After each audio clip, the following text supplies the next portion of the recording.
Bonsoir, jusqu'à 1h, l'antenne d'Europe 1 est ouverte au 39 21.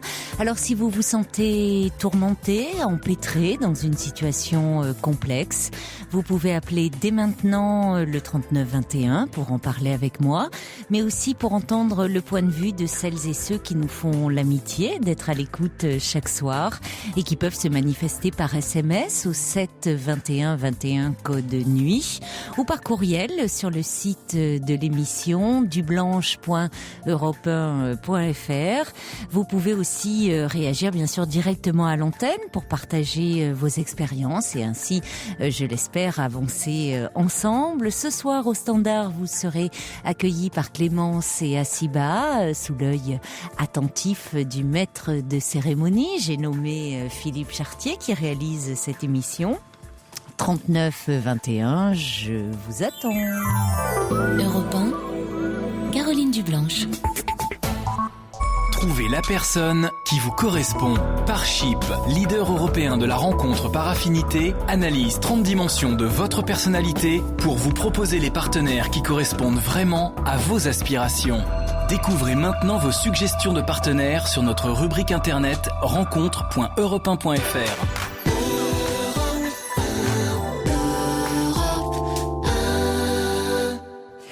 Alors, quelques messages pour commencer qui reviennent sur le témoignage d'Evelyne. Evelyne, c'était cette délicieuse personne qui, du haut de ses 70 ans, nous a parlé d'amour hier soir. Et c'est vrai, avec une fraîcheur d'âme qui ne pouvait que nous ravir. Alors, c'est vrai qu'il y a Quart de Lune qui disait « Continuez à viser la lune, chère Evelyne, au risque d'échouer dans les étoiles avec admiration pour votre jeunesse de cœur. » Et puis, il y a également un message de Perle de Rosée qui est revenu sur ce témoignage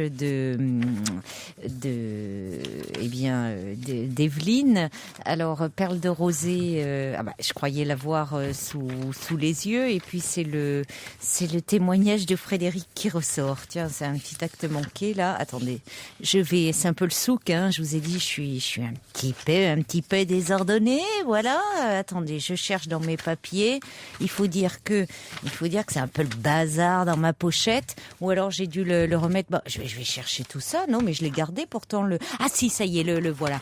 Perle de Rosée qui nous dit quel bonheur de vous écouter. Vous avez pris une sage décision, Evelyne, de quitter cet homme après 30 ans à le côtoyer plutôt qu'à vraiment partager une complicité amoureuse. Votre jeunesse, votre enthousiasme, votre romantisme, votre passion de la vie est communicative et je ne doute pas un instant que la vie vous réserve de belles surprises. Il existe de nombreux hommes prêts à vous offrir ce cadeau légitime d'un grand amour passionnel et partagé. Vous respirez la joie de vivre et vous ne passez pas inaperçu. Le bonheur est à votre portée. Bonne chance. C'est vrai que on avait envie après son témoignage de passer la magnifique chanson de Diane Tell, Moi si j'étais un homme, hein. C'était vraiment ça. En plus elle vit sur un bateau, Evelyne. C'est pour ça qu'on avait évoqué également Olivier de Kersauzon dans l'émission. Enfin bon, on peut que lui souhaiter bonne chance en tout cas, et on accueille tout de suite Frédéric. Bonsoir. Bonsoir Caroline. Bonsoir Frédéric. Merci à vous et à Clémence de m'avoir rappelé. Mais je vous en prie. Donc je voulais apporter un témoignage. C'est une situation dans laquelle je suis empêtrée depuis 5 ans. Je sais bien que personne d'autre que moi ne pourra me sortir de là parce que je suis très consciente des choses. Mais je voulais quand même vous en parler parce que ça me pourrit la vie, disons. Oui. Donc voilà, j'ai perdu mon compagnon il y a de ça 6 ans maintenant, c'était en décembre 2003. Et à la suite de ça, j'ai sombré dans une profonde dépression. J'ai bien cru à ce moment-là que je n'en sortirais pas et j'avais envie de le suivre. J'ai quand même réussi à surmonter ça à l'aide d'un psychiatre. Et j'ai traversé l'hiver, tant bien que mal, en essayant de résister. Mais ce n'est pas de ça dont je voulais vous parler, c'est de la relation que j'ai eue après avec la personne que j'ai rencontrée en juillet 2004, donc près de 7 mois plus tard. J'ai rencontré ce jeune homme, on peut dire ce jeune homme parce que j'ai 17 ans de plus que lui. Oui. J'ai maintenant 60 ans, il en a 43, et je l'ai rencontré au cours d'une manifestation de défense des animaux dans la rue. Il tenait un stand de signature et j'avais été recrutée pour tenir ce stand moi aussi. Donc je l'ai vu ce jour-là, il avait des yeux bleus, des yeux d'ange, il avait une très belle silhouette, des cheveux blonds, et dès que je l'ai vu, je me suis dit, il me le faut. Ah oui? Oui. C'est moi qui suis allée vers lui et qui ai fait tout ce qu'il fallait pour que les choses arrivent. Et pourtant, ça a mis du temps à se mettre en place. 2 ans, je crois bien, 2 ans. Donc 2 ans au cours desquels je l'ai vu en tant qu'ami et rien ne se passait.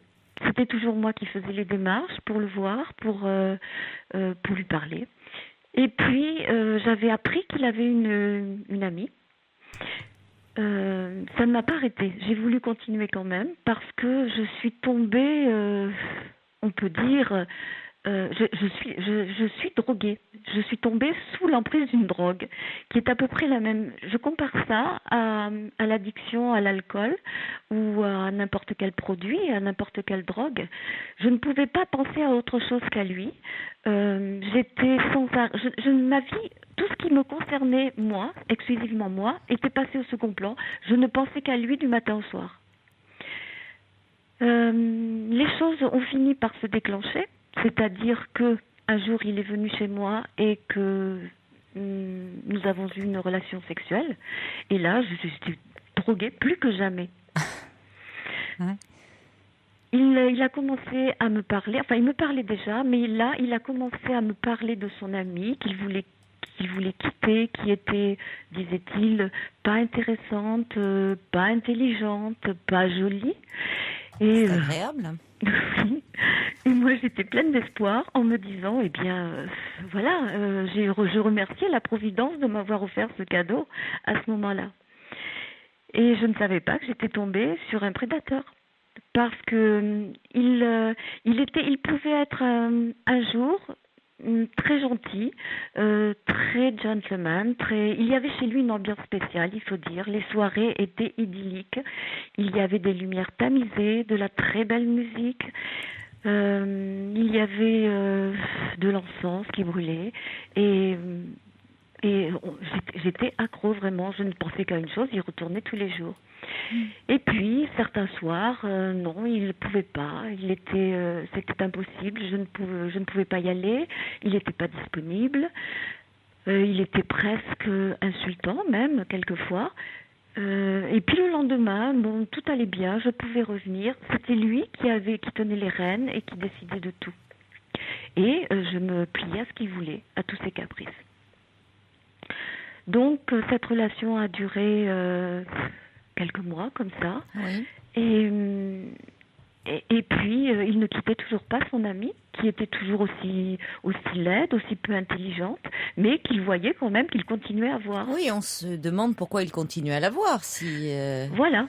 elle était aussi nulle que ça, selon ses dires. Et de toute façon, il lui donnait la prépondérance. Moi, j'étais là en route de secours, quand elle n'était pas disponible. Je suis retournée à ce moment-là voir le psychiatre qui m'avait aidé à sortir de mon deuil. Et tout de suite, quand je lui ai dit il ne fréquente que des femmes plus vieilles que lui, parce il me racontait les relations qu'il avait eues avec les femmes précédentes, elles étaient toutes plus âgées. Le psychiatre m'a tout de suite dit, vous avez affaire à un pervers, sauvez-vous. Mais c'était impossible. J'étais déjà bien trop accrochée. Donc les choses ont continué. Et j'avais une amitié avec une personne que j'appellerais Annette, que j'avais rencontrée aussi sur le stand de signature et nous étions devenus très amis, elle et moi.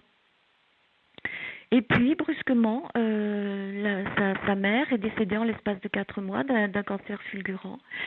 Et je l'ai soutenue pendant tout ce temps-là. Je l'ai accompagnée pendant son deuil, avant, après, pendant la maladie de sa mère, après le décès de sa mère. Enfin, je l'ai soutenue constamment. Et le prédateur l'a entreprise, elle, on peut dire, à la sortie du cimetière après l'enterrement. Donc, elle était devenue une proie, comme je l'étais moi aussi, comme je l'étais au moment où je l'ai rencontrée, c'est-à-dire dans mon deuil, dans ma... Voilà. Et il savait qu'elle était votre amie? Bien sûr, oui, il le savait. Mais il allait la voir de temps en temps, mais il n'y touchait pas tant que son dragon de mer était là, parce que c'était tout à fait impossible. Elle vivait avec sa mère.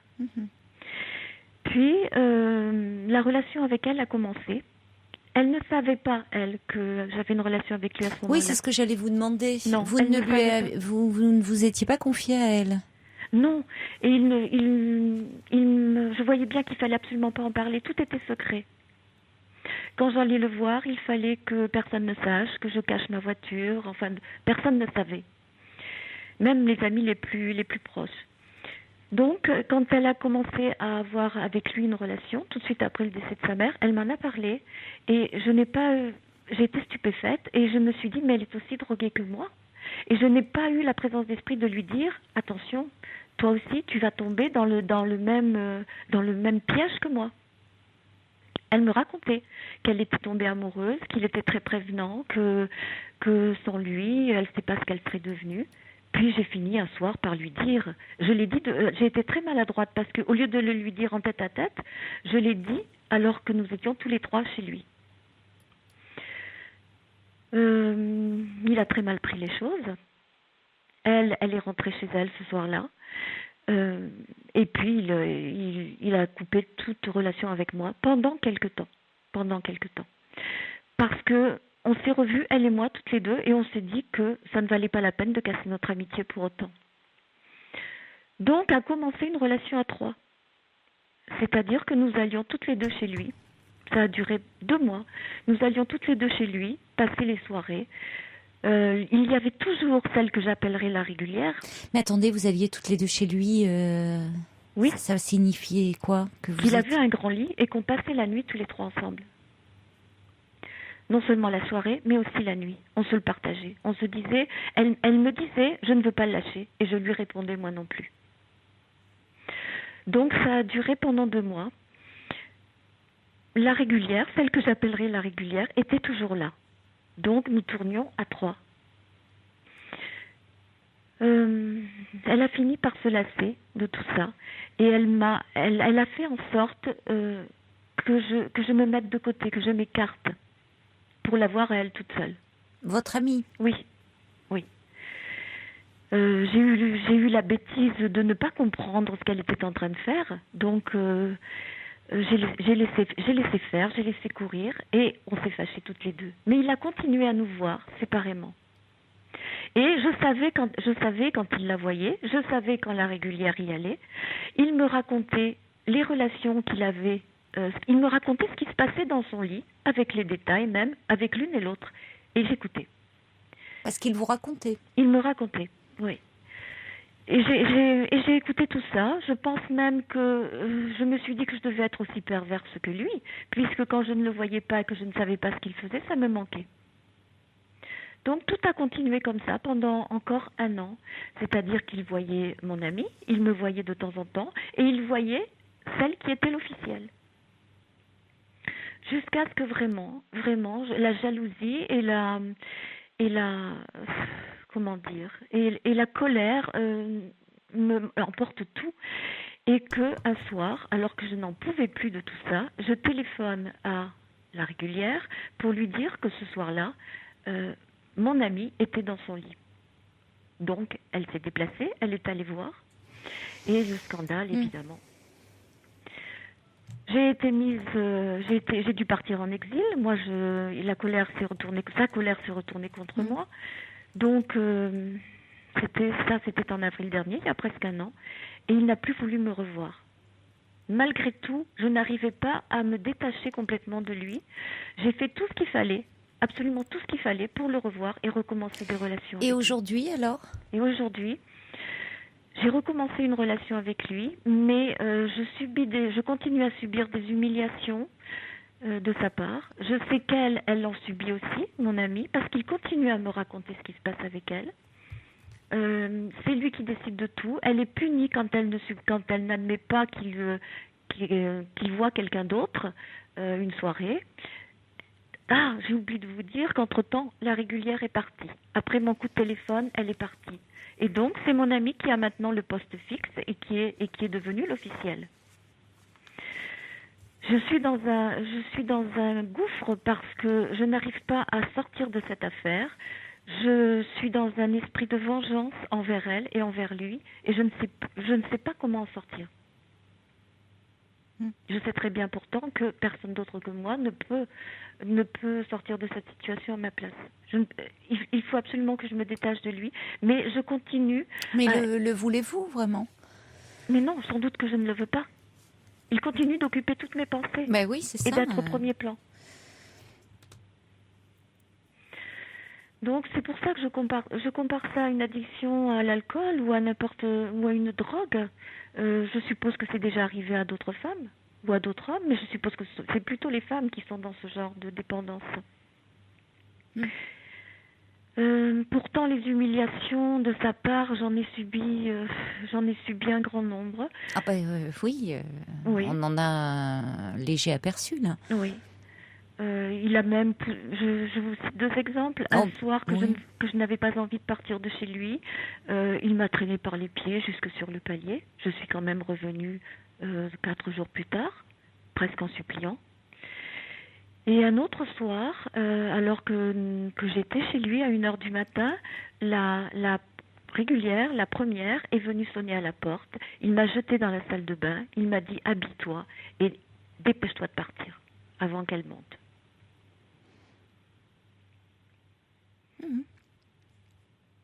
Mais même votre façon de parler, enfin, c'est étrange, à la fois avec cette distance, la régulière, le poste fixe, l'officiel, oui. Je sais pas, il y a une forme de cynisme, de détachement, vous êtes objet. Je me regarde vivre, je pense. Oui, mais il y a une forme de. Il y a évidemment, on est vraiment dans un sadomasochisme moral, mais avec ou d'une certaine façon, il y a une forme de, il y a des bénéfices dans cette relation. Il y a une forme de jouissance dans cette relation. Oui, je sais très bien que si je n'y trouvais pas mon compte, je serais partie depuis longtemps. Je me fais beaucoup de mal. C'est une relation sadomasochiste, évidemment, j'en suis bien consciente. Et je ne sais pas pourquoi je continue d'accepter ça.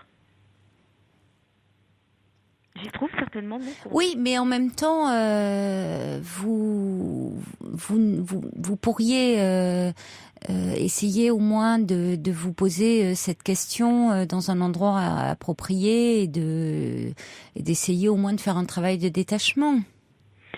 J'ai essayé de le faire. Mais il y a rien de démarré. C'est-à-dire que là, vous nous racontez avec force détail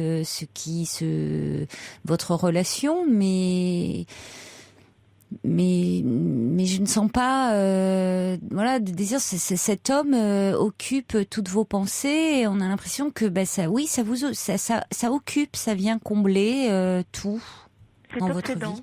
Oui, oui. Oui. Enfin, comme quelqu'un qui est dans une addiction, mais il y a du plaisir aussi dans l'addiction là. Vous êtes, c'est ça qui est un peu dérangeant. Oui. Quand on vous entend. Je m'en rends compte. Oui, je sais bien.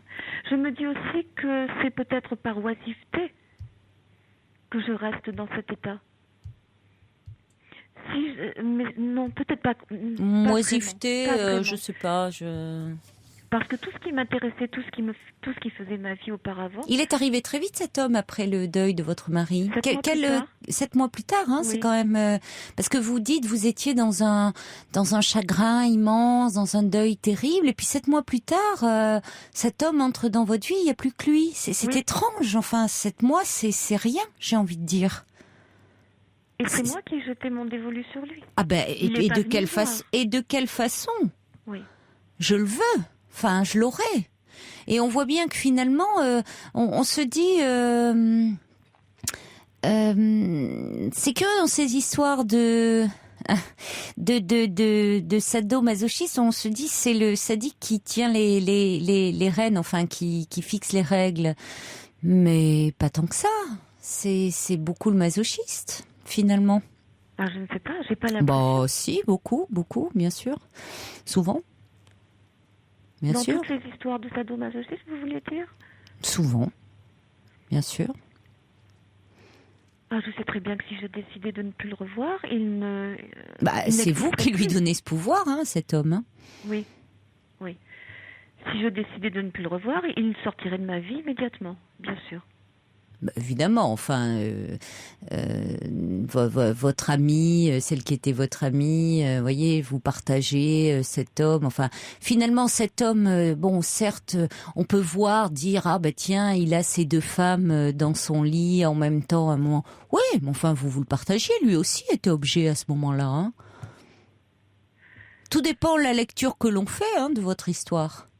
C'est un faible, c'est vrai que c'est un faible. Bah, c'est, enfin, la perversion, elle est, on peut la voir sur différents plans dans cette histoire. Bon, maintenant, je ne sais pas, qu'attendez-vous de moi ce soir?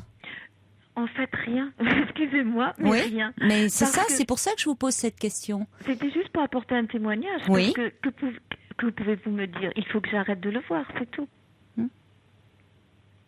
Je n'y arrive pas, je continue d'être dans cette dépendance. Et puis maintenant, c'est bien plus grave, puisque je suis dans un esprit de vengeance vis-à-vis de celle qui m'a trahi. Je considère qu'elle m'a trahi et qu'elle me trompe avec lui.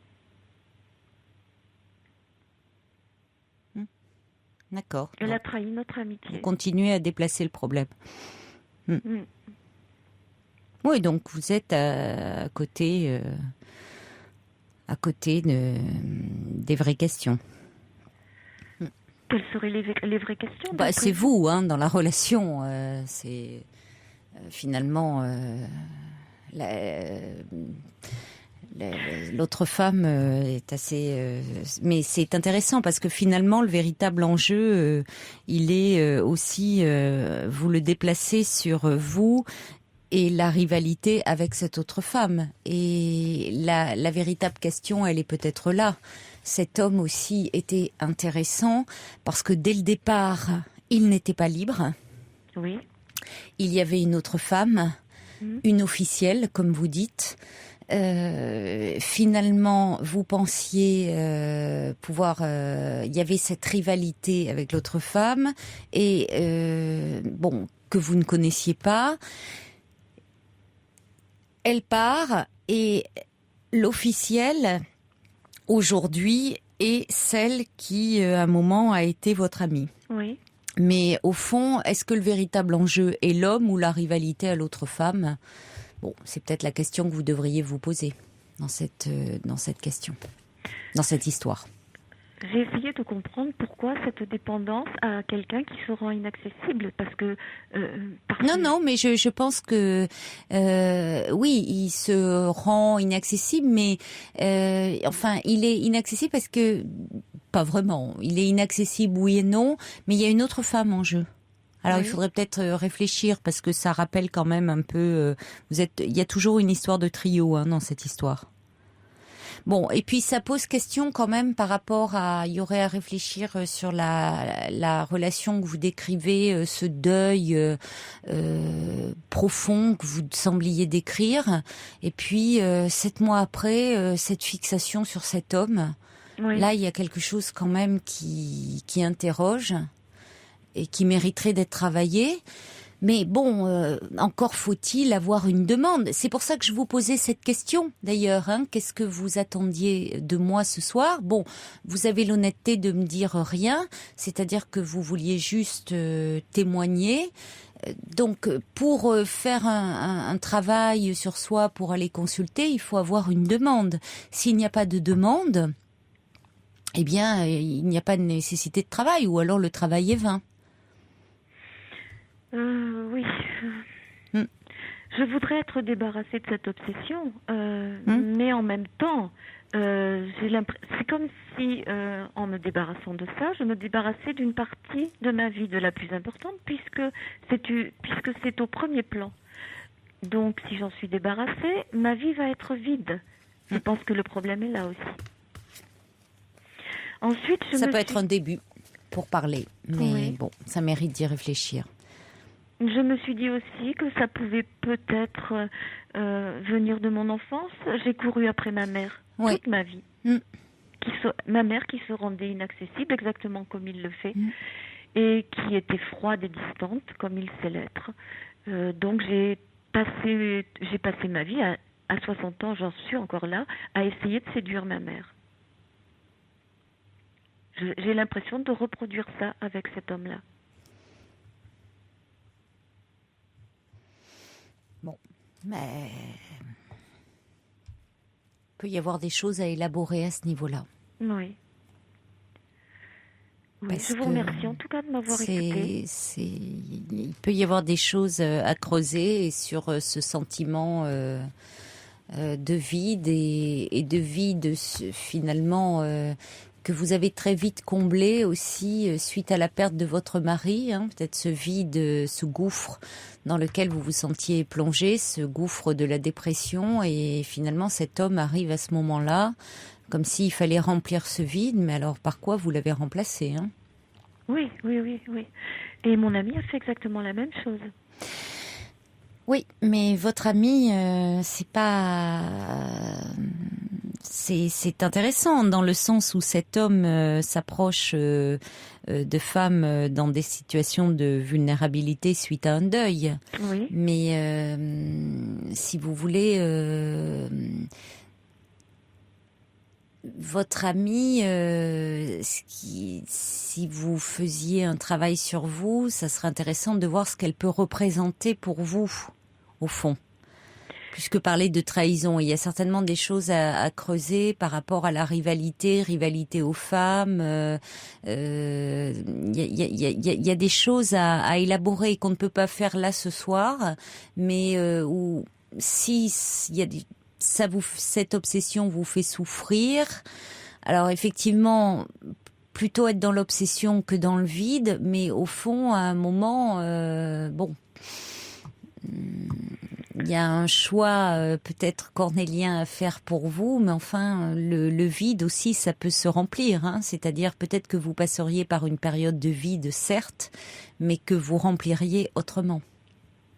Bon. Il faudrait peut-être, oui, que je reprenne les choses. C'est-à-dire qu'il faudrait que je reprenne les choses où j'en étais 7 mois après le décès de mon compagnon. Je pense, parce que cet homme, cette rencontre vous a permis de faire l'impasse de votre deuil, de votre travail de deuil, a interrompu quelque chose dans ce processus de deuil. Je suis d'accord, oui. Et mon ami, à l'époque où nous étions amis encore, nous étions d'accord pour dire que nous étions, elle et moi, copies conformes, c'est-à-dire que l'attachement qu'elle avait avec sa mère, qu'elle séduisait, qu'elle a séduit elle aussi qu'elle a tenté de retenir toute sa vie, était exactement la même relation que celle que j'avais avec la mienne. Un petit message du subversif qui dit: la fixation amoureuse répond à une illusion, celle de trouver dans l'objet d'amour la solution de tous nos maux. Il a raison, le subversif. Oui. Et puis il y a Serge du 77 qui dit: c'est pas indifférent que vous ayez commencé de nous parler de votre histoire par votre deuil. Vous en avez fait en quelque sorte l'impasse, donc cela a un sens. Voilà. Et la Luciole qui dit: il faudra en parler non seulement pour vous libérer de lui, mais aussi de vous. Oui, c'est vrai, c'est très juste. Oui. Merci beaucoup, Caroline. Bon courage, Frédéric. Merci, au revoir. Au revoir. Toutes vos confidences à Caroline Dublanche au 39 21. 34 centimes la minute. Marc Lavoine, rue des Acacias. Il y a Sergio qui dit, et la rue François 1er, alors la plus belle rue de Paris. Et Néjoud qui dit, à moi le subversif, décidément, c'est ma fixation. Malgré ce que dit le subversif, justement, Néjoud au sujet des fixations. Ben oui, elle assume, Néjoud. Et Marie-Claude qui dit, merci à Marc Lavoine, merci pour la chanson. Nous avons eu si souvent rendez-vous rue des Acacias. On n'en saura pas plus. On accueille... Ah oui, non, je voulais lire... Il y a Eva qui nous a envoyé un long mail au sujet de Xavier qui envisageait de suivre son ami aux USA.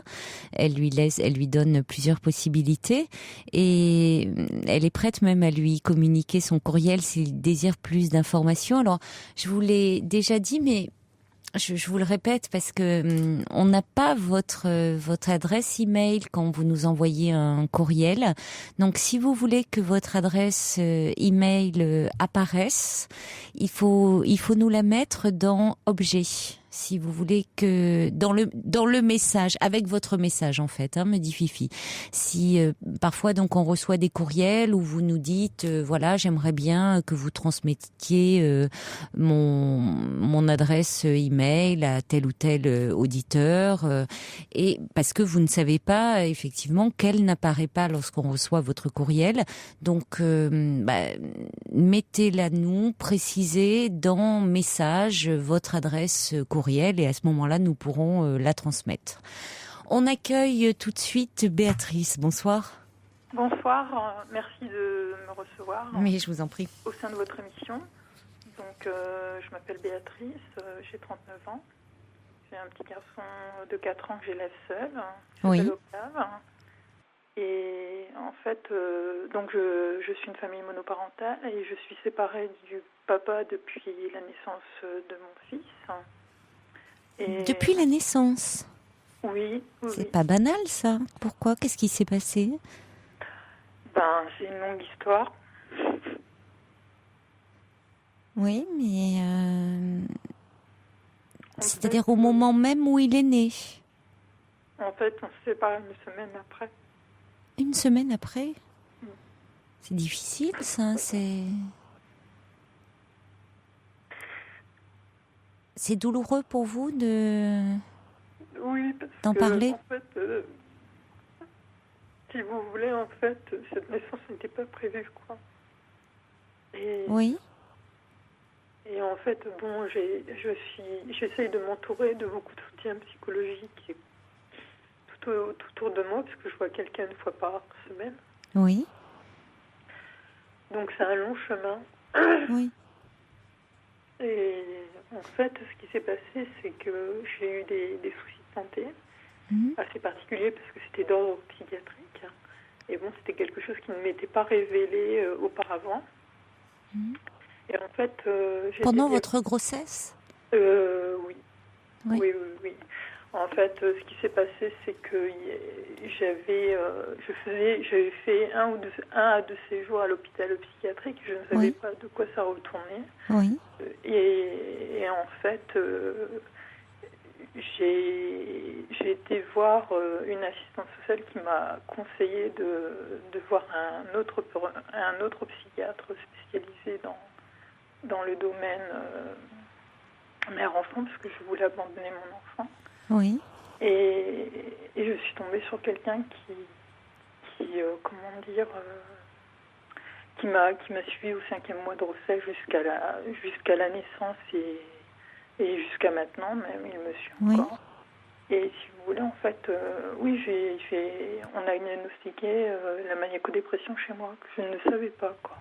Oui, qui s'est... Et je vivais ça depuis des années, quoi. Oui, ça s'est vraiment révélé au moment de votre grossesse. Quand j'ai appris cette chose, ça s'est vraiment, je me suis dit que c'était pas possible, quoi. ce n'était pas possible de moi, que j'ai cette maladie, quoi. Bah, c'est difficile de Même encore déjà aujourd'hui, j'ai du mal à gérer à l'accepter. À l'accepter, quoi. Bah, c'est d'autant plus difficile. C'est toujours difficile d'accepter un diagnostic, et puis particulièrement quand on est enceinte, c'est quand même un moment très particulier. Mais il me l'annonçait, en fait, je suis tombée sur quelqu'un de fabuleux à ce niveau-là, parce qu'en fait, ce diagnostic, il me l'annonçait un mois après la naissance de mon enfant. Bah oui, c'est pas... du temps. Bah oui, on annonce en général, oui. J'étais hospitalisée 4 mois après dans une unité spéciale, et moi, je trouve ça formidable, quoi. Une unité de maternologie ? Tout à fait, oui.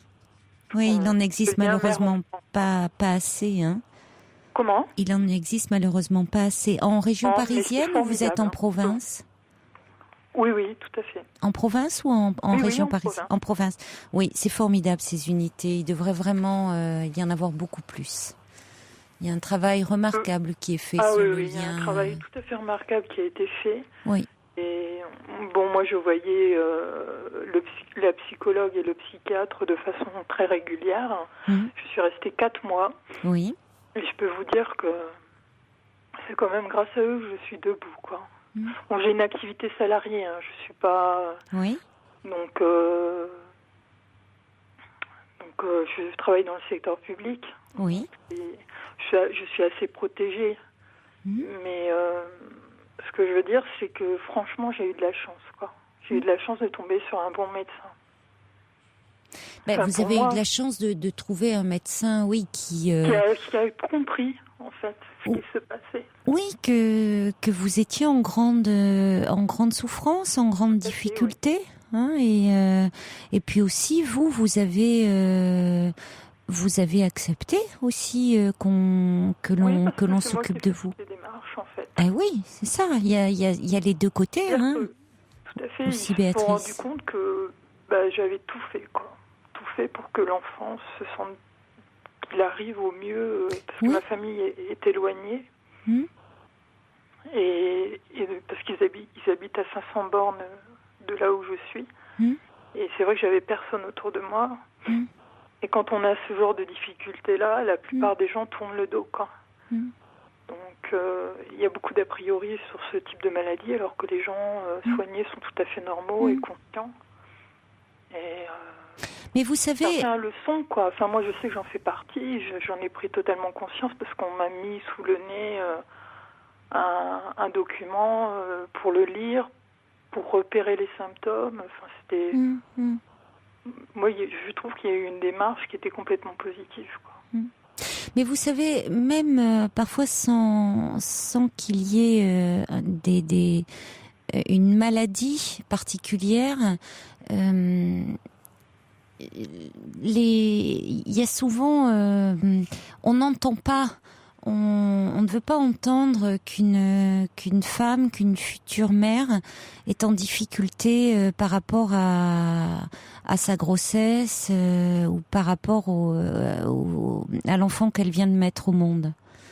Et c'est pour ça que quand on parle d'instinct maternel, on se rend pas compte que ça peut faire beaucoup de mal.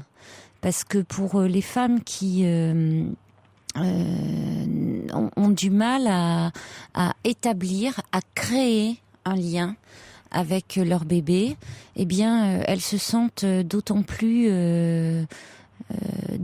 hors norme, d'autant plus rejetées, d'autant plus mauvaises, parce que ça se crée un lien. Alors, dans la majeure partie des cas, ça se passe relativement bien, mais parfois c'est difficile parce que la maternité c'est pas que physiologique et justement n'est pas qu'au niveau hormonal.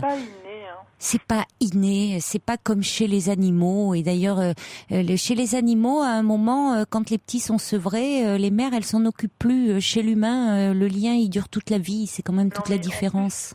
Et ce qui qui s'est passé, c'est qu'il y avait une part d'inconscience dans ce qui m'est arrivé. Et l'enfant est arrivé par accident. Donc, plus les problèmes de troubles du comportement de ma part, parce que c'est quand même des troubles psychiatriques, ça pouvait finir mal, quoi. Oui. Et pour vous et pour, bien sûr, et pour moi, le bébé. Pour l'enfant, quoi. Et c'est vrai que ma rencontre, c'est parce que c'est moi qui fais toutes les démarches, au niveau assistante sociale, juridique, parce que bon, il fallait voir aussi au niveau de l'avocat, parce que j'avais des problèmes avec le papa, ce qui me mettait la pression. Donc, oui, lui ne vous aidait pas, c'est-à-dire qu'il aurait pu être un rempart. Il m'enfonçait. Puis comme c'est quelqu'un qui avait des soucis d'ordre psychiatrique aussi, puisque c'est quelqu'un que j'ai rencontré à un moment donné où j'étais dans une situation très vulnérable. J'avais donc ces problèmes de santé qui n'étaient pas résolus. Je sortais de l'hôpital et en plus je devais faire face à un deuil familial. Donc j'étais complètement, comment dire, j'étais plus face à la réalité, quoi. Je me suis laissée porter. Et oui. Et lui, donc, quand il a su que vous étiez enceinte, que vous attendiez donc cet enfant, il était heureux parce que il était heureux. Il voulait, quoi. Oui, il était heureux, mais il n'a pas su vous entourer, être rassurant pour vous. Non, parce que l'enfant, il le voulait pour lui seul. Oui, c'est ça. Il était heureux d'être père, mais il ne savait pas être là pour vous. Voilà. Et comme c'est quelqu'un qui souffre de problèmes de sommeil, disons que ce qui s'est passé, c'est que les problèmes de sommeil amènent aussi à un état dépressif. C'est-à-dire qu'il ne dort pas ? Comment ? Il ne dort pas ? Oui. Enfin, il dort très mal, il est insomniaque ? Voilà. Puis bon, maintenant, il est reconnu comme un handicap, puisqu'il ne travaille pas. Mais bon, c'est vraiment, ma situation est vraiment très particulière, je peux vous le dire. Mais j'entends, oui. Enfin, je me serais jamais embarquée dans une histoire pareille. Oui. Comment ça se passe aujourd'hui alors avec votre petit garçon qui a 4 ans là ? Avec mon petit garçon, ça se passe bien. Oui. Sauf que j'ai de gros soucis avec le papa au niveau relationnel, puisque là on est passé une deuxième fois devant le juge parce qu'il voulait obtenir la résidence alternée et on lui a refusé parce qu'il ne ramenait aucun justificatif. Oui. Et puis bon, il est sans travail, sans salaire. Oui. Enfin, il a aucune motivation. Et puis bon, sa situation est très fragile. Et d'autre part, au premier jugement, parce qu'on est quand même 1 mois après la naissance de mon enfant, c'était 1 mois ou 2 mois après la naissance de mon enfant, on est passé devant le juge. On avait demandé avec mon avocate une enquête sociale à orientation psychologique et cette enquête était en ma faveur. Donc, oui. Parce que moi, si vous voulez, je me suis réfugiée et je le conseille à tout le monde de le faire parce que je trouve que, dans une situation comme la mienne, c'est un conseil, parce qu'en fait, moi, j'ai contacté les services sociaux pour intégrer un foyer pour femmes en difficulté. Parce que j'avais pas ma famille autour de moi. Donc, au 5e mois de grossesse, j'ai intégré un foyer d'accueil pour femmes en difficulté. Comme ça, j'étais entourée. Il y avait des assistantes sociales, des éducatrices. Oui. Et au niveau de l'enquête, elles ont pu juger si j'étais apte ou pas à élever mon enfant. Et puis d'autre part, c'était rassurant pour vous d'être entourée comme ça. Ah oui, complètement. Oui. Complètement. Parce que vous avez l'impression que vous n'êtes pas assez solide et en fait on l'est quand même, quoi. Aujourd'hui, vous vivez seul avec votre petit garçon. Oui, tout à fait. Oui. Oui, donc vous avez bien. Simplement, le papa me joue toujours la pression parce que là hier soir il me l'a pas ramené à mon domicile, donc j'ai dû porter plainte au commissariat comme quoi mon enfant m'était pas rendu, quoi. Oui, parce que lui, il le voit à quel rythme? Alors les week-ends, comment ça se passe? Alors, en fait, moi j'ai proposé avec mon avocate, on a proposé une garde un droit de visite élargi, c'est-à-dire qu'il a du mardi soir au mercredi après-midi. Oui. Et puis il a un week-end sur 2 et la moitié des vacances scolaires. Oui, donc vous... C'est déjà raisonnable. Bah oui, vous lui laissez une large place. Tout à fait. Et quand il était petit et que je travaillais pendant les grandes vacances, ou même les petites vacances, je lui laissais les mercredis, quand il était même avec moi en vacances. C'est-à-dire que je ne me mettais aucun obstacle. Mm-hmm. Mais lui veut toujours plus, parce que c'est quelqu'un qui n'est pas en activité, quoi. Mm-hmm. Donc, pour moi, ça accentue mon taux d'anxiété, quoi. Et c'est pas très bon, quoi. Donc, comme je me trouve isolée, parce que je suis loin de ma famille, je sais plus trop comment... Votre famille est rassurante pour vous et sécurisante? Oui. J'ai une famille qui est, compréhensive. Hein. Mm-hmm. Ma mère, je peux lui téléphoner tous les jours, ça ne la gêne jamais. Mais c'est vrai qu'il arrive un moment où il y a tellement de choses, tellement de difficultés relationnelles avec le papa. Oui, ça vous angoisse. Je dis pas au jour le jour parce qu'on ne voit pas tous les jours, mais disons... Il n'y a pas une semaine où... Oui, finalement, le fait d'avoir donné avec votre avocate un droit de visite élargi, hein, parce qu'un week-end sur 2, du mardi au mercredi après-midi, ça vous amène à être beaucoup en contact avec lui. Alors, vous l'avez fait dans l'intérêt de votre enfant, mais finalement, pour vous, c'est une source de stress. Complètement. Oui, c'est ça qui est un peu ennuyeux. C'est pour ça que je voulais en discuter un petit peu avec vous, parce que j'ai l'impression qu'il y a une incompréhension autour, quoi.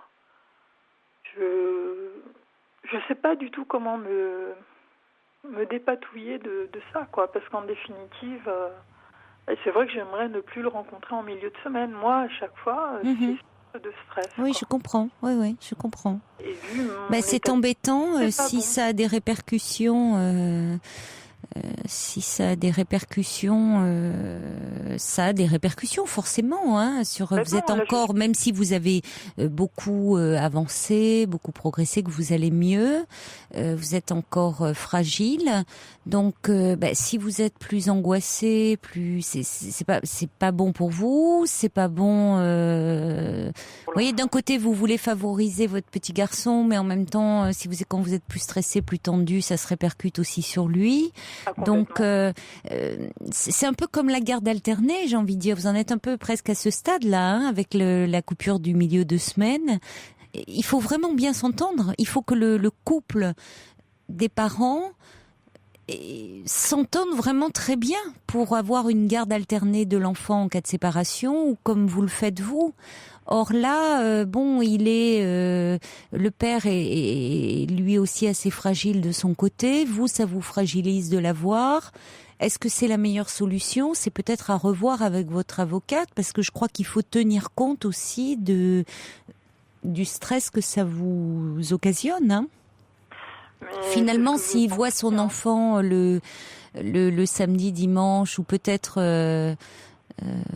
quitte à ce que ça soit le lundi, et même pour l'enfant d'ailleurs, 4 ans, ça fait beaucoup de coupures, je trouve, dans son rythme à lui.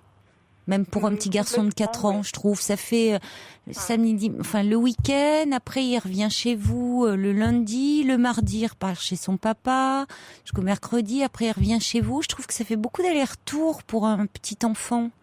Ça fait beaucoup de coupures, c'est très séquencé, je trouve.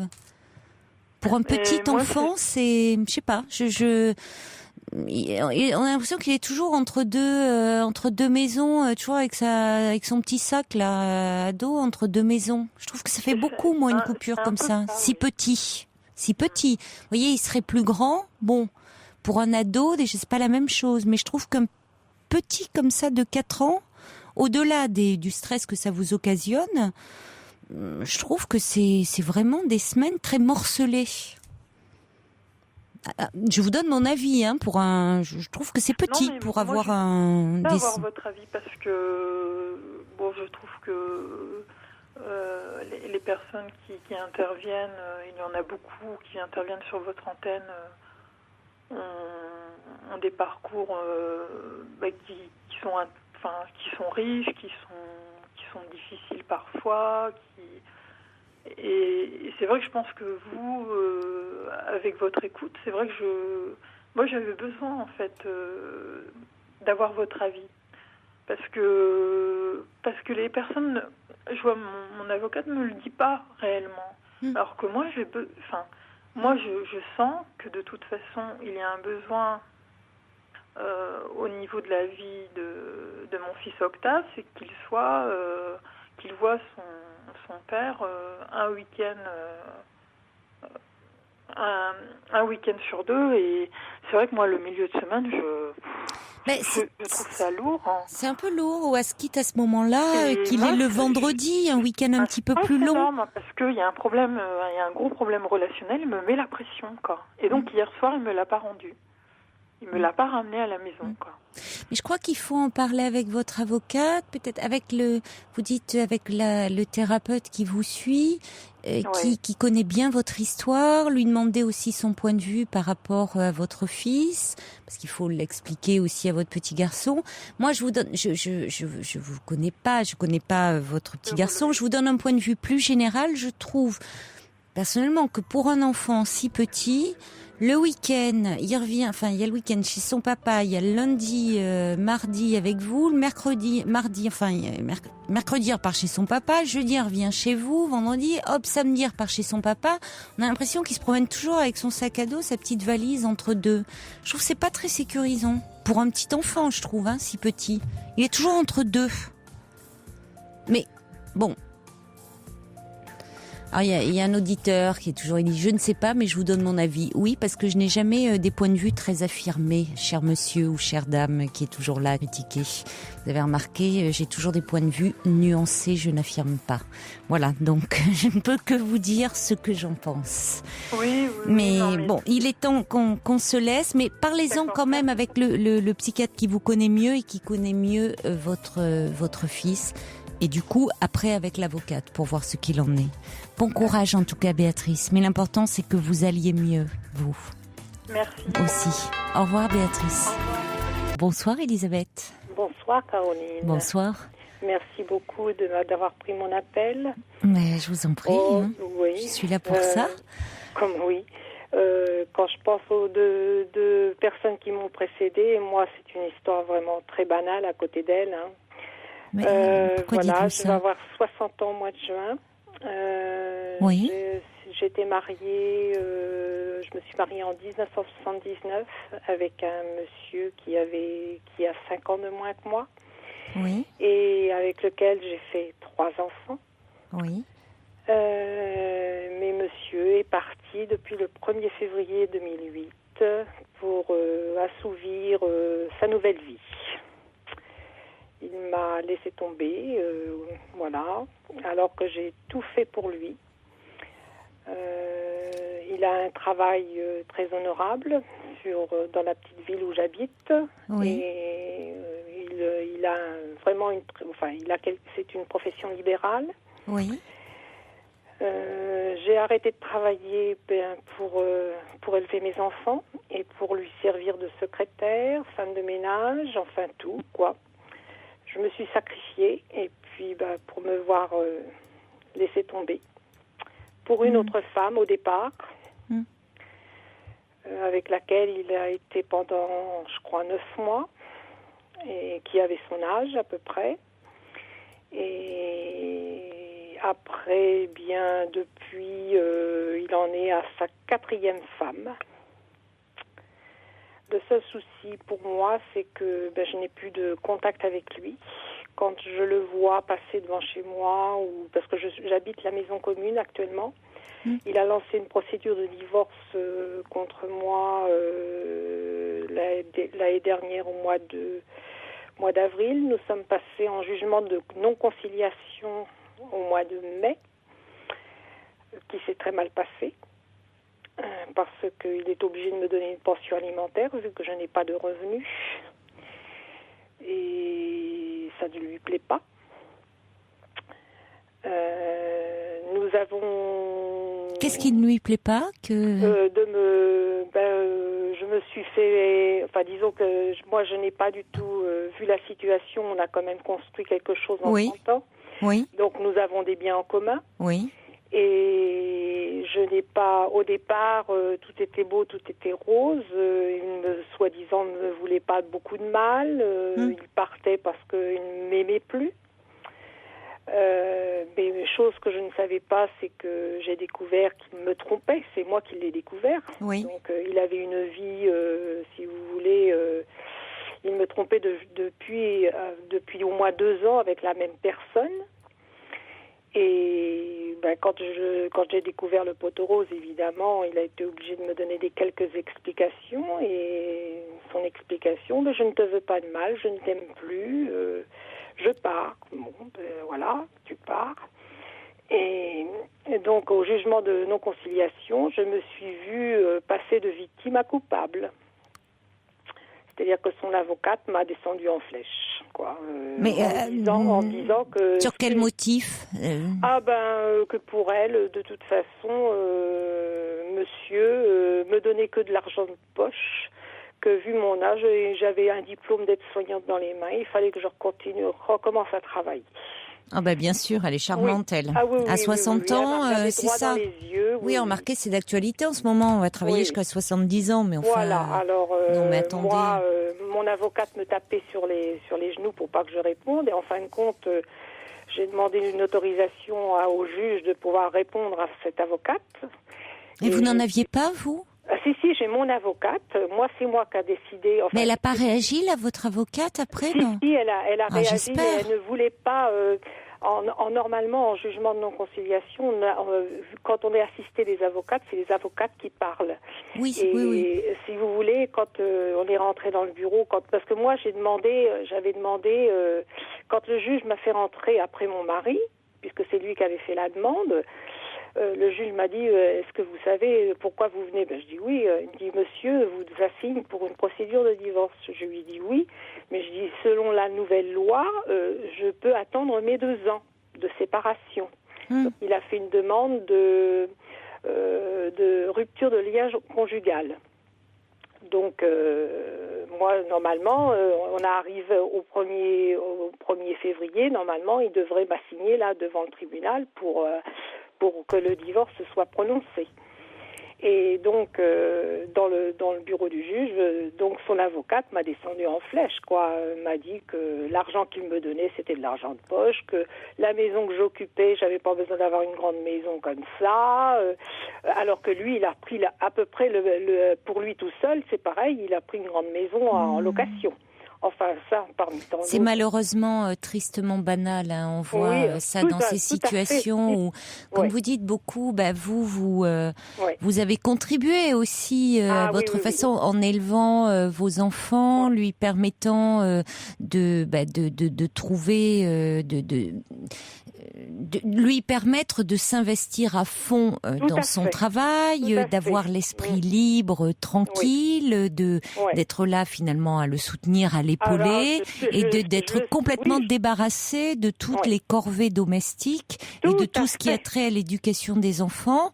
Et puis après, maintenant lui, il s'envole pour une autre vie et il n'a même pas le fait de dire la délicatesse de le reconnaître et de dire de ne pas vous laisser sur la paille. Voilà, tout simplement d'avoir de vous permettre de vivre décemment, dignement. Voilà. Oui, il m'a même reproché l'année dernière, parce que j'ai mon fils aîné qui a un appartement au Corbier, j'y suis encore allée cette année, mais l'année dernière au téléphone, parce que en plus, donc la personne avec qui il était parti, qu'il avait mis chez lui, il l'a foutu dehors. Il en a repris une de 33 ans, qui avait 2 gamins, qui avaient 3 ans et 7 ans. Celle-là, il l'a pas gardée longtemps. Il l'a gardée jusqu'au mois d'août l'année dernière, mais entre deux, il en a eu 2 autres. Et là, actuellement, il est c'est avec le une grand femme de 40 ans. déchaînement, là. À Comment 40 ans, là. Il a quel âge, lui, 55 Il va avoir 54 ans dans 8 jours. Il est en pleine démon de midi, hein. Ah ouais. Et donc, si vous voulez, moi, ça me fait très très mal parce qu'en plus, j'arrive pas. Lui, apparemment, il aurait zappé, les 30 ans de mariage. Je sais pas ce qu'il en a fait, mais apparemment, il a tourné la page très très rapidement. Hein. Enfin, d'après ce que j'ai compris. Est-ce que c'est vrai, est-ce que c'est pas vrai? Mais bon, je lui donne un peu des circonstances atténuantes dans le sens où il a perdu sa maman en 86 d'un accident de vélo sur la chaussée. Ma belle-mère n'avait que 48 ans à l'époque. Et là, il a perdu son papa au mois de novembre 2007 d'une rupture d'anévrisme. Il avait 72 ans, mon beau-père. C'était quelqu'un qui avait de très grandes qualités morales et tout. Oui. Et c'est lui, si vous voulez, qui l'a découvert, qui lui a fait sa toilette mortuaire. Enfin, donc, je pense qu'il en a pris un petit peu sur la tête, quoi. En plus, alors drôle de situation. Oui. Ses frères et sœurs sont en divorce aussi, tous, depuis la mort de leur père. Ouais. Ils ont à peu près le même âge? Alors, mon mari, c'est le plus âgé. Le deuxième a 49 ans. La troisième, c'est une fille, elle a 45 ans. Et la dernière, 35 ans. Ils sont tous mis en divorce. C'est quand même bizarre. Mais bon, ceci dit, ça, je ferme la parenthèse. Moi, j'arrive pas, si vous voulez, à faire la part des choses, à me dire que c'est une histoire finie. Vous avez du mal à tourner. Ah oui. Mais c'est difficile, hein, Elisabeth, comme vous dites. 30 ans de vie, 30 ans de mariage, c'est très compliqué. C'est toute votre vie de. En plus, on a la dernière. J'avais arrêté de travailler pour ça parce que j'ai quand même accouché de la dernière. J'avais presque 40 ans. Oui. J'ai fait à Placenta Previa, donc j'ai accouché à 6 mois et demi.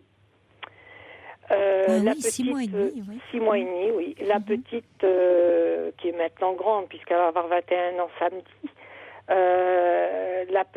Cette petite-là, elle a eu des problèmes d'hémorragie méningée. On m'avait demandé à l'époque de bien m'en occuper parce que il y aurait peut-être des séquelles. Bon, elle n'a jamais eu de séquelles, mais c'est vrai que ça nous a fait réfléchir et on s'est dit tu fais le choix de rester à la maison, c'est très bien. Tu vas élever les enfants, tu vas m'aider dans mon travail. Oui, vous l'aviez décidé ensemble. Ensemble. Oui, c'est ça. Vous ne l'aviez pas mis devant le fait accompli. Ça a été dit devant le juge. Oui. Ça, ouais. Il l'a reconnu lui-même, qu'il avait bien arrêté. Oui, donc c'est quand même très très goujat de sa part de vous dire, alors que vous allez avoir 60 ans, tu n'as qu'à retravailler. Oui, me dire ça, oui, ça a été parce vraiment. Que c'est malheureusement, on sait bien qu'après un divorce, les femmes perdent beaucoup, sur le plan au niveau niveau de vie. Oui, alors le souci pour moi, c'est qu'il va falloir que je bataille très dur parce que alors le problème, c'est que on n'a rien de fait exactement puisqu'on n'a rien de vendu. La liquidation des biens, elle n'est pas faite pour l'instant. Et moi, ce qui va se passer, c'est que j'ai pas de retraite. Je n'ai travaillé que 23 ans. Donc moi, à l'heure actuelle, la sécurité sociale, si je prenais ma retraite là au mois de juin, par exemple, puisque j'aurai 60 ans en juin, ma retraite, c'est 300 € par mois. Oui, mais justement, Elisabeth, il faut quand même que votre avocate fasse... il faut que vous en parliez vraiment avec elle de tout ça. Oui, mais... Du fait que vous avez passé 30 ans auprès de cet homme, à lui permettre que... il a reconnu, en plus, devant le juge aux affaires familiales, que c'était un choix...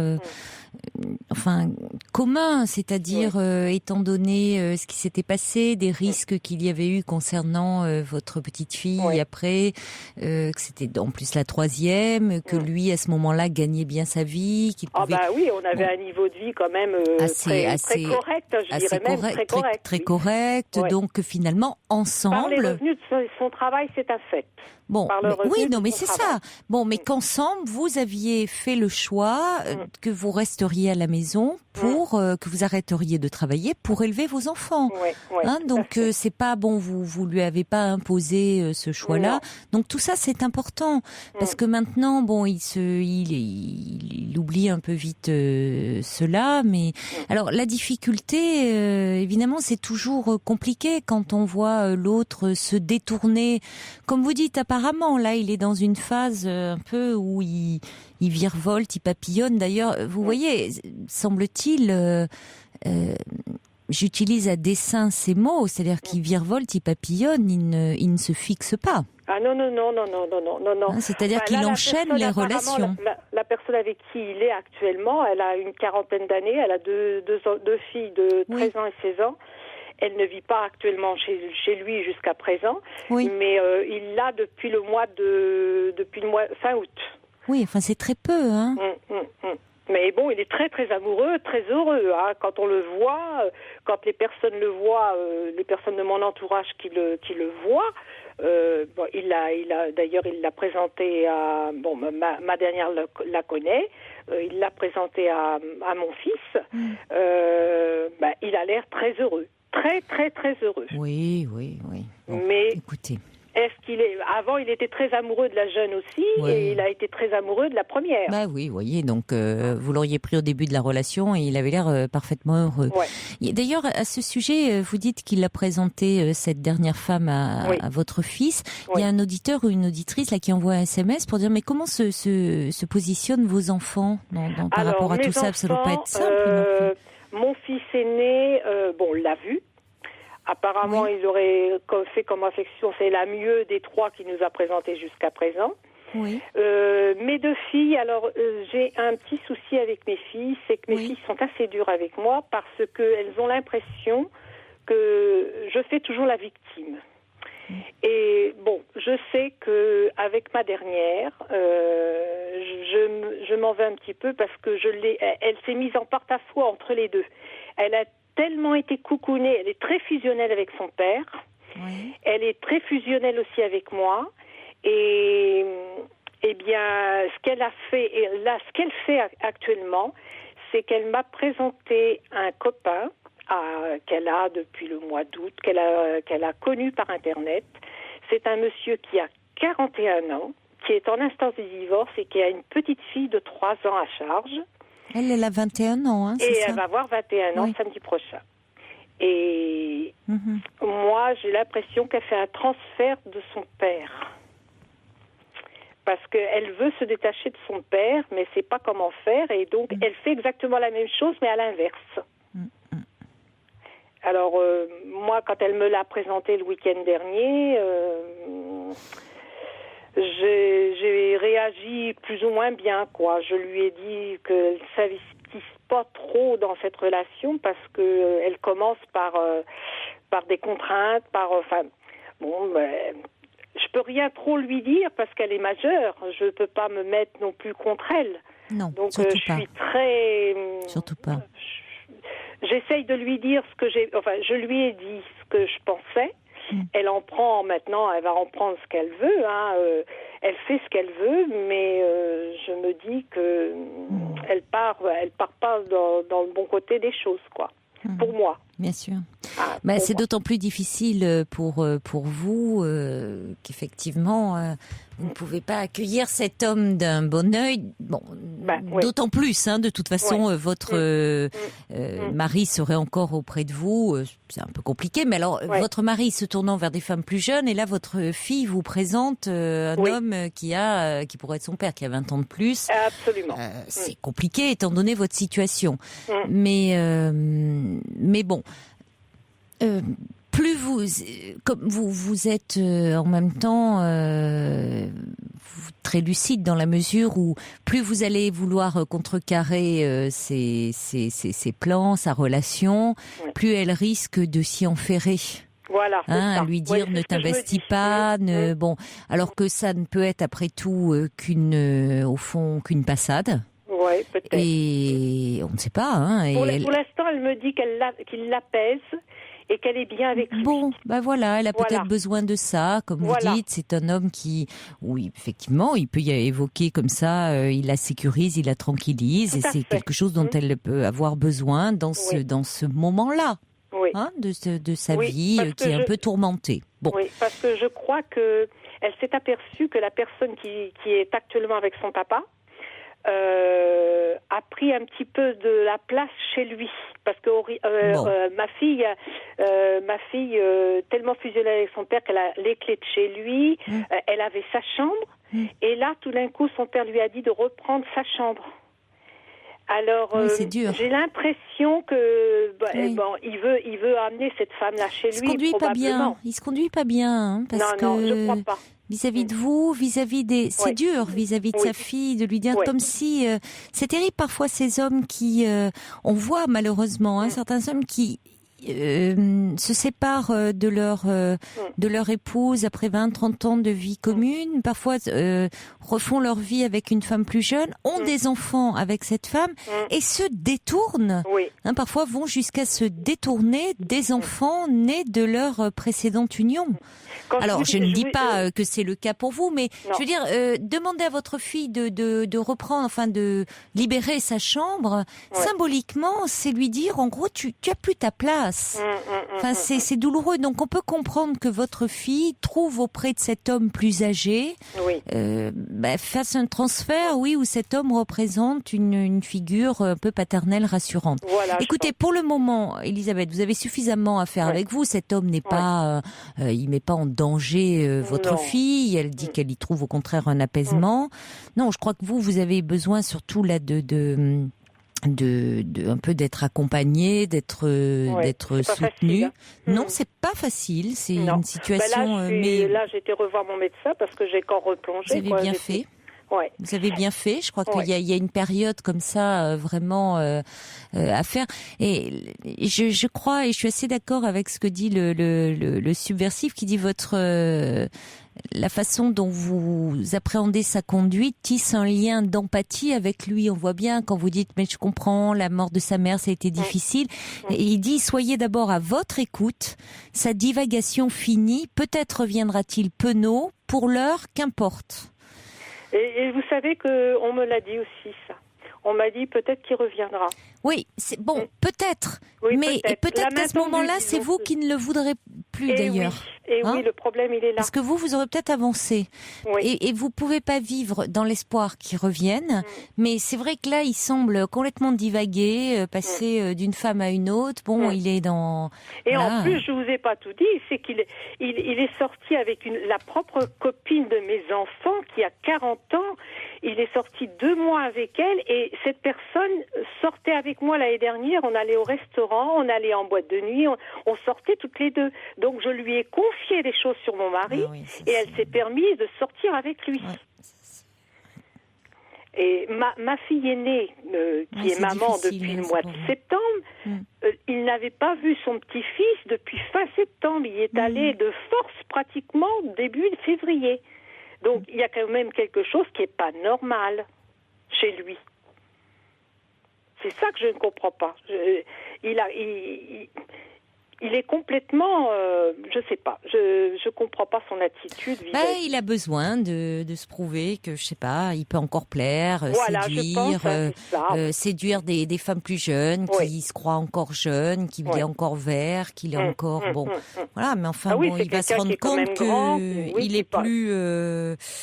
il risque de déchanter, mais parce que finalement, vous, une fois que... Et ça risque d'être un peu... En plus, je ne fais pas mon âge, excusez-moi, mais je ne fais pas mon âge. Mais je n'en doute pas, mais c'est dans sa tête à lui. Oui. C'est-à-dire qu'il y a un moment, on croit toujours que l'herbe est plus verte ailleurs, et c'est bon, et on va papillonner, on va... Bon... c'est tristement, c'est tristement banal. Mais vous savez, au bout du compte, parfois les femmes, au fond, s'en sortent finalement mieux que ces hommes qui croient refaire une vie et qui parfois déchantent bien, hein, parce qu'il y a une sale période à traverser. Oui. Douloureuse, de deuil, mais après il y a une nouvelle ère qui s'ouvre. Et parfois il y a même de la place pour un nouvel amour. Alors évidemment là ça vous semble complètement surréaliste. Ah oui, pour moi, mais je veux dire, même si pour finalement peut-être faire des choses que vous n'avez jamais eu le temps de faire, que vous ne vous êtes jamais autorisé à faire, une passion que vous avez, une envie, maintenant que les enfants sont grands, sont élevés, du temps pour vous, des choses à réaliser, mais que ça soit dans des amitiés, dans des voyages, une activité artistique. Les voyages, c'est un peu compromis, vu qu'en plus, je n'ai pas beaucoup d'argent, quoi. Alors justement, à ce sujet, il y a Marc, qui est avocat, qui a appelé le 3921 et qui dit que vous pouvez solliciter le versement d'une prestation compensatoire du fait de la disparité de vos ressources. Oui, alors le souci, c'est que, vu que on est quand même propriétaire de 3 choses, et que j'habite la maison commune actuellement, il va me donner... Il n'en veut pas de cette maison. Donc, il va me la donner sous forme de prestation compensatoire. Mon avocate, elle m'a dit, de toute façon, sur les 3 choses, c'est ça qu'il va peut-être vous donner. Mais moi, je ne vais pas pouvoir garder cette maison-là. Parce que la prestation compensatoire, il va bien falloir que je vive dans cette maison. Ça, il faut régler tout ça. Moi, je suis pas avocat, mais il va falloir voir quand même très sérieusement avec votre avocat. Hein. Ah oui, vraiment. Et puis il y a des hommes, heureusement, qui ne papillonnent pas. Il y a Georges qui dit, vous savez, moi je papillonne pas, hein, Caroline, je suis même redevenue chenille. Oui, il a bien raison. Mais il y a de belles chenilles, Georges, vous savez. Puis il y a des chenilles processionnaires, hein, elles sont toutes attachées les unes aux autres. Vous savez, c'est font de ces trucs, on se demande. Hein. Oh, je désespère pas, mais bon, non, pour il faut pas l'instant, c'est pas ma priorité. Moi, ma priorité, c'est plutôt sur le plan financier. Oui. Arriver à cet âge-là. C'est ça qui me préoccupe énormément. Énormément. Je comprends, bien sûr, parce que c'est aussi insécurisant. L'avenir paraît incertain. Je comprends. Tout à fait. Bien, écoutez, faites attention à vous, prenez soin de vous et puis... Oh, c'est difficile. Oui, c'est difficile. La solitude, maintenant, je connais. Je connais. Mais vous avez quand même, vos enfants, là, il y a, évidemment, avec les filles, c'est plus compliqué, mais des amis, recréez-vous un petit réseau affectif et affectueux. Bon courage, Elisabeth. Merci beaucoup, Caroline. Au revoir. Au revoir.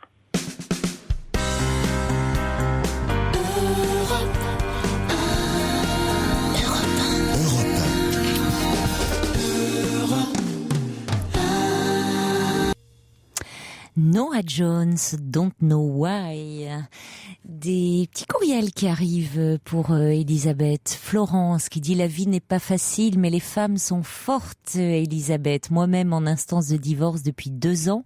Après avoir quitté un homme violent, je me reconstruis. Doucement, il faut de la force et le temps aide, alors bonne suite à vous. » Emmanuel de Lisieux qui dit « Cet homme croit pouvoir papillonner tranquillement, mais cette phase aventureuse ne sera qu'éphémère. Il chutera de haut et personne ne le rattrapera. » Une réponse qui le fera peut-être réfléchir, mais trop tardivement. Et merci à Marie-Christine pour son petit courriel qui affirme trop vite se trompe à coup sûr et se prive de la découverte de voix nouvelles. Merci également à Flo et à Orchidée qui m'a écrit également un gentil message. On accueille Eliette tout de suite qui est avec nous au 3921. Bonsoir Eliette. Bonsoir Caroline. Bonsoir. Merci de me prendre à l'antenne. Voilà. Alors Eliette, il y a un mois, vous avez fait une rencontre sur Internet, je crois. Oui, sur Internet, un site de rencontre. Je n'ai pas rencontré la personne, je discutais avec. Vous ne l'avez pas rencontré? Tous les jours. D'accord. Je n'ai pas rencontré, tous les jours, il m'envoyait des messages et je lui répondais. Et je lui répondais, et là, à chaque fois, là, lundi, là, il m'a écrit il y a plein de choses. Et puis, j'ai dit que je vais ôter d'encens, tout ça. Et puis, voilà, je vais lire un peu ce qu'il me dit. Il dit, je voudrais te dire tant de choses, sûrement des choses futiles que tu as sûrement déjà entendues. Tous ces mots sont des mots simples, porteurs de sentiments profonds et sincères. Je voudrais te les dire ouvertement, avec toi et sincérité, mais en ai-je le droit? Ces mots pourraient aussi être destructeurs d'espoir et de paroles données, de destruction de toute une vie partagée, d'un peu de bonheur, de bien de souffrance.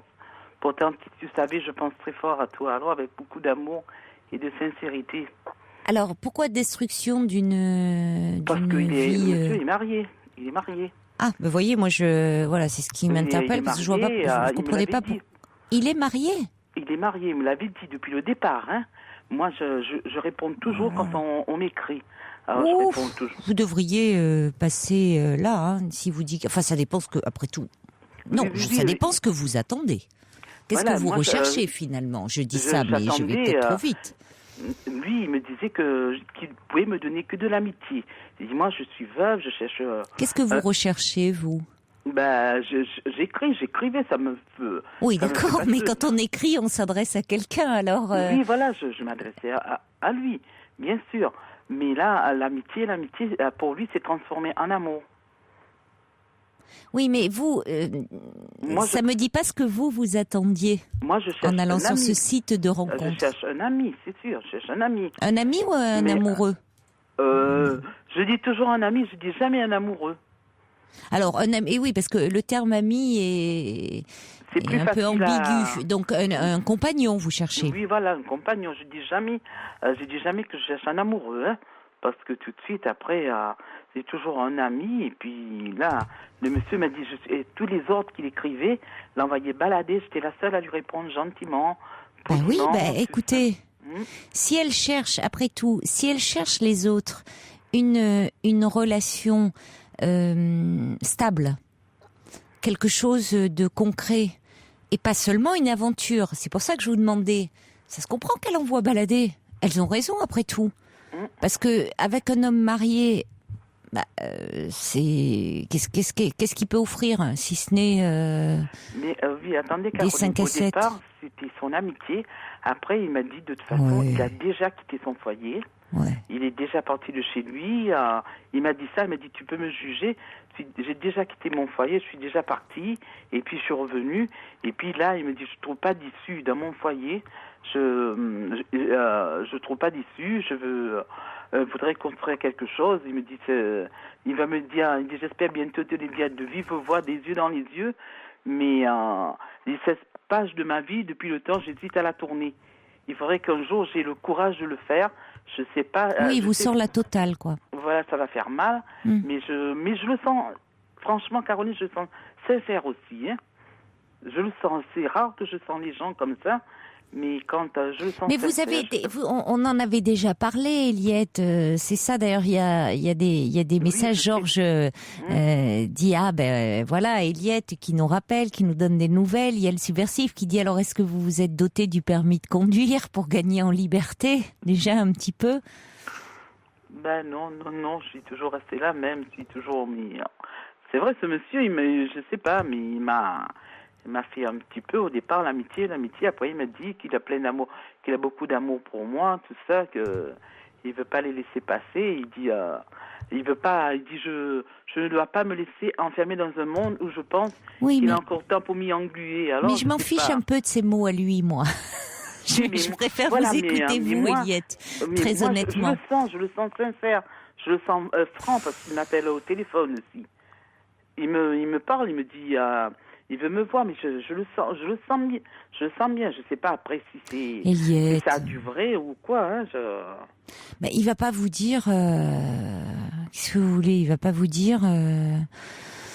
Non, je veux juste une aventure. Je quitterai jamais ma femme. Si, il m'a dit qu'il va la quitter. Évidemment, mais Eliette, il va vous dire ce que vous avez envie d'entendre. Oui, c'est sûr, ça je comprends. Mais c'est sûr, c'est vrai, je rentre un peu dans son jeu aussi. Hein. Je rentre un peu dans son jeu, mais je sais pas. C'est vrai que je suis tellement besoin d'amour. Trouve pas ça étrange, ça? Un homme, déjà, il est marié, il va sur un site de rencontre, comme ça.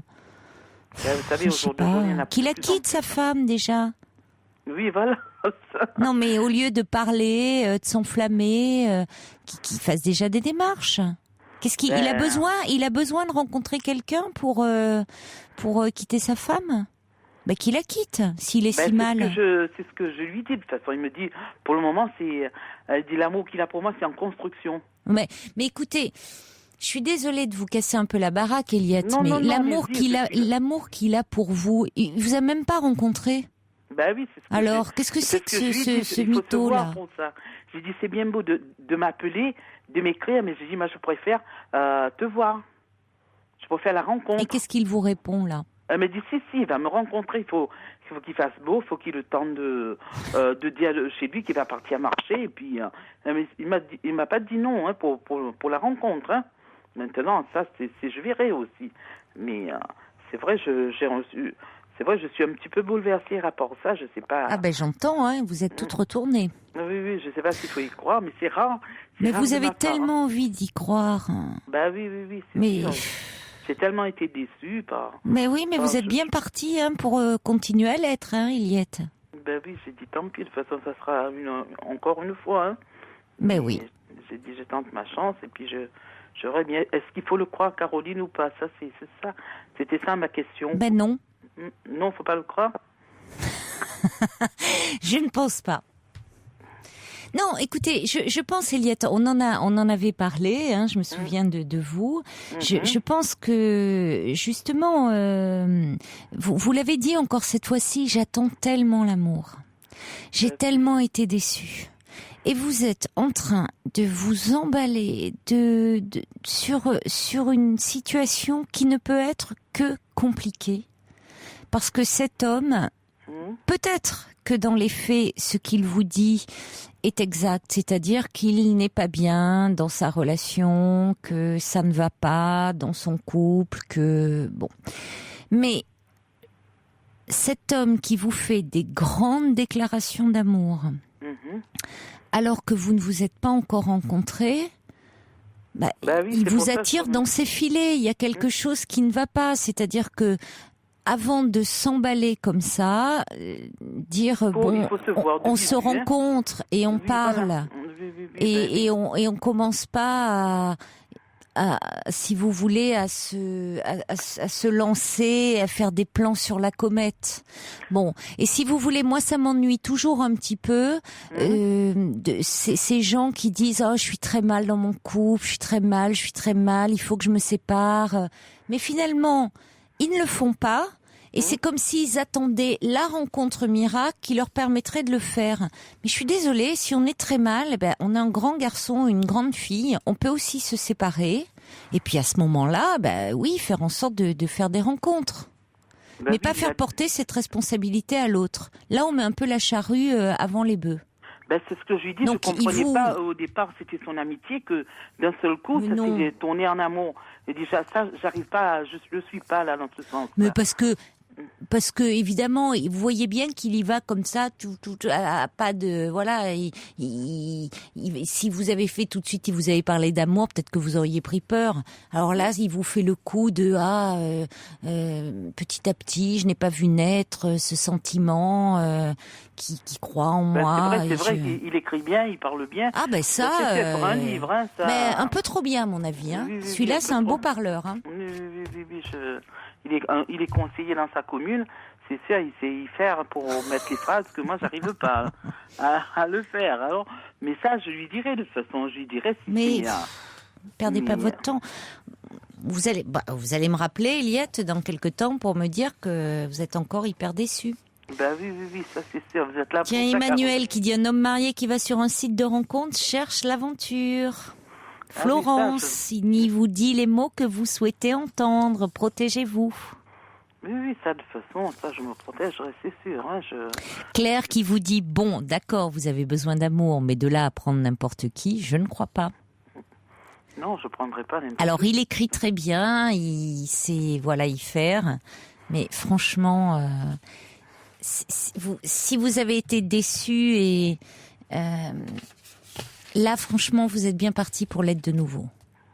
Ah ben ça c'est sûr, hein, c'est sûr. Mais c'est sûr, mais qu'est-ce que c'est bon d'y aller quand même, hein, au départ. Oui, c'est sûr. Ça c'est sûr, on est un peu envoûté. Ah, vous êtes complètement envoûté, oui, par ces mots.